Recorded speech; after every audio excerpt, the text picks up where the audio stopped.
सोचते थे कि राहिल से मेरी शादी होगी तो मैं खत्म हो जाऊंगी। शख्सियतों के इस जंग में राहिल भी खत्म हो जाए। भारतीय फिल्म इंडस्ट्री के नामवर अदाकार जिसने तकरीबन 30 फिल्मों में काम किया, जिसका ताल्लुक हिंदू मजहब से था लेकिन बाद में मुसलमान हो गए, उस अदाकार का नाम था सुंदर श्याम चड्ढा, जिसने 1942 में कैरियर की शुरुआत की।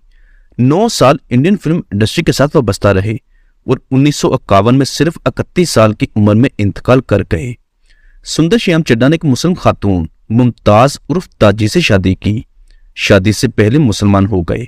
दोनों के 2 बच्चे पैदा हुए, बेटा शाकिर श्याम और एक बेटी सायरा श्याम। सायरा श्याम जो इस वक्त पाकिस्तान के टॉप ड्रामा डायरेक्टर, एक्ट्रेस और राइटर हैं, जिसका अब नाम सायरा काज़मी है।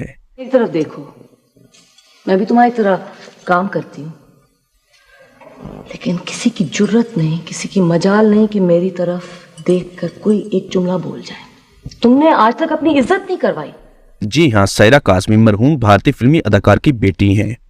1946 में सायरा श्याम की मुंबई में पैदाइश हुई। वैसे इस खानदान का ताल्लुक सियालकोट से था, चूंकि वालिद फिल्मों में आ गए, इस वजह से मुंबई चले गए। सायरा की वालदा मुमताज उर्फ ताजी भी फिल्मों के साथ वाबस्ता थी और क़याम पाकिस्तान के बाद भी ये खानदान मुंबई में रहा। लेकिन जब श्याम की डेथ हो गई तो वालदा ने पाकिस्तान जाने का फैसला किया और यूं सायरा अपनी वालदा और भाई के साथ सिर्फ 6 साल की उम्र में पाकिस्तान आ गई। मगर हर महीने की तमाम तनख्वाह पहली को शराब का हिसाब बराबर करती है। उसके बराबर वाले खोले में एक और खानदान रहता है। बाप का काम करने को जी नहीं चाहता, सो सारे दूसरों के टुकड़ों पर पल रहे हैं। यहाँ आकर सायरा की वालदा ताजी बेगम ने एक पाकिस्तानी बिजनेसमैन से शादी की, जिसका सरनेम अंसारी था और यूं सायरा श्याम से सायरा अंसारी बन गई। सायरा के सुतेले वालिद ने दोनों बच्चों की परवरिश की, उन्हें पढ़ाया लिखाया, अपने बच्चे समझकर पाला। सायरा को अपने वालिदैन की तरह शोबे से लगाव था। वो टीवी में काम करना चाहती थी। 70 की दहाई में बतौर newscaster Rawalpindi PTV station पहुंच गईं। बतौर न्यूज कास्टर कैरियर की शुरुआत की, लेकिन बहुत जल्द इस प्रोफेशन में खुद को एडजस्ट ना कर सकी। फिर टीवी ड्रामों में काम करने का फैसला किया।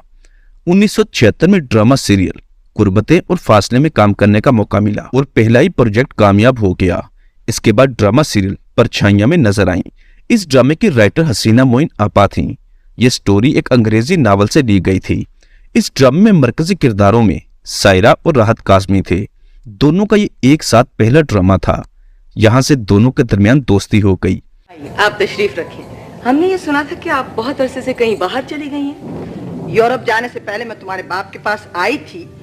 ख्याल था कि तुम तीनों लड़कियों को अपने साथ ले जाऊंगी, मगर उन्हें जाने दोनों एक दूसरे के करीब हो गए क्योंकि दोनों की केमिस्ट्री बहुत मैच करती थी। इसके बाद ड्रामा सीरियल तीसरा किनारा नशर हुआ। इसमें एक बार फिर राहत और सायरा मरकजी किरदारों में सामने आए। पब्लिक डिमांड पर इन दोनों को एक साथ कास्ट किया गया। शहजाद खलील साहब इसके डायरेक्टर थे, जबकि इस ड्रामे में नईरा नूर की आवाज में एक गीत को शामिल किया गया। ड्रामा सीरियल तीसरा किनारा एक सुपरहिट ड्रामा साबित हुआ। यहाँ से दोनों के दरमियान कुर्बतें मजीद बढ़ गईं और दोनों ने एक साथ जिंदगी गुजारने का फैसला किया। ड्रामे की स्टोरी की तरह दोनों हकीकत में एक दूसरे के प्यार में मुब्तला हो गए और इस ड्रामे के बाद सायरा और राहत काज़मी ने शादी कर ली और यूं सायरा अंसारी से सायरा काज़मी बन गई। समझते थे कि राहिल से मेरी शादी होगी तो मैं खत्म हो जाऊंगी। शख्सियतों के इस जंग में राहिल भी खत्म हो जाएगा। शादी के बाद सायरा काज़मी ने डायरेक्शन के मैदान में कदम रखने का फैसला किया। एक ड्रामा बनाया जिसका नाम था हवा के नाम। मजीद चंद ड्रामों की डायरेक्शन दी। फिर 1987 में एक ड्रामा बनाया जो हमेशा के लिए अमर हो गया। ड्रामे का नाम था धूप किनारे, जिसमें राहत काज़मी और मरीना खान मरकजी किरदारों में थे। इसके अलावा बदर खलील, काजी वाजिद, साजिद हुसैन, अजरा शेरवानी समेत बहुत बड़े बड़े नाम शामिल थे। पीटीवी की हिस्ट्री बेस्ड ड्रामे को आज भी मास्टरपीस के तौर पर पेश किया जाता है, जिसने सरहद की दोनों जानब कामयाबी के झंडे गाड़े। उम्र के फर्क से क्या होता है? बहुत कुछ होता है आदिल। ये वो फासला है जो वक्त के साथ साथ घटता नहीं है, बढ़ता चला जाता। देखो, बल्कि इस ड्रामे ने म्यारी पाकिस्तानी ड्रामों का ट्रेंड पैदा किया। ये ड्रामा आज भी लाखों लोगों का पसंदीदा ड्रामा है, जिसे अब तक लाखों बार यूट्यूब पर देखा जा चुका है। इस ड्रामे की बदौलत सायरा काज़मी बतौर डायरेक्टर हमेशा के लिए अमर हो गई। और हैरानकुन तौर पर इस ड्रामे की गूगल पर रेटिंग 9.3 आउट ऑफ 10 है। इसके अलावा ड्रामा सीरियल ज़ेबो निसा भी बेहतरीन ड्रामों में से एक है। टीवी ड्रामों में म्यूजिक ओएसटी सॉन्ग ऐड करने का ट्रेंड मुतारिफ करवाने वाली सायरा काज़मी है। सायरा काज़मी ने बतौर अदाकारा और बतौर डायरेक्टर कामयाबी समेटी। बहुत ही नफीस किरदार करने वाली सायरा काज़मी, जिसने अपने अरूज पर अदाकारी को खैरबद कहा और इसी तरह हदायतकारी से भी अपने अरूज पर रिटायरमेंट ले ली। 90 की दहाई में डायरेक्शन के मैदान में खुद को समेटा और घरेलू जिंदगी गुजारने लगी। सायरा और राहत काज़मी के 2 बच्चे हैं, निदा काज़मी और अली काज़मी, और दोनों बच्चे शोबे से वाबस्ता हैं। सायरा और राहत माशाल्लाह आज भी हयात हैं, कराची में मुकीम हैं, बहुत ही हैप्पीली और मुतमईन लाइफ गुजार रहे हैं। दोनों का शुमार पाकिस्तान टीवी इंडस्ट्री की खूबसूरत और बेहतरीन जोड़ियों में होता है। अल्लाह पाक से दुआ है कि अल्लाह पाक सायरा काज़मी और राहत काज़मी को हमेशा तंदुरुस्त रखे और दोनों का ये साथ हमेशा कायम दायम रखे।